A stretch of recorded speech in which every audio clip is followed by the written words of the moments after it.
संगमनेर तालुक्यात काळीमा फासणारी एक घटना समोर आली असून 16 वर्षीय अल्पवयीन मुलीला एका तरुणाने लग्नाचे आमिष दाखवत दोनदा बलात्कार केल्याचे समोर आले आहे।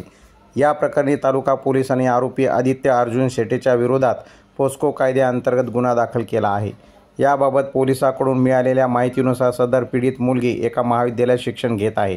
दरम्यान तिची ओळख आरोपी शेटेसोबत झाली।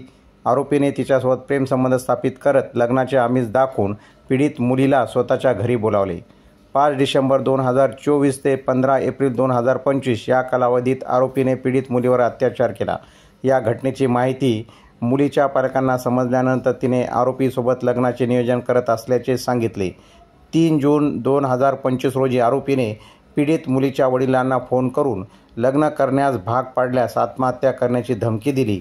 यानंतर पीडित मुलीने तात्काळ तालुका पोलिसात तक्रार दाखल केली असून तक्रारीनुसार पोलिसांनी आरोपी आदित्य अर्जुन शेटे याच्या विरोधात भारतीय न्याय संहिता कायद्याअंतर्गत बलात्काराचा आणि लैंगिक गुन्ह्यापासून बालकांचे संरक्षण पोस्को अंतर्गत गुन्हा दाखल केला आहे। पुढील तपास तालुका पोलीस करीत आहेत। रोहित शिंदे, राजगृह न्यूज, संगमनेर।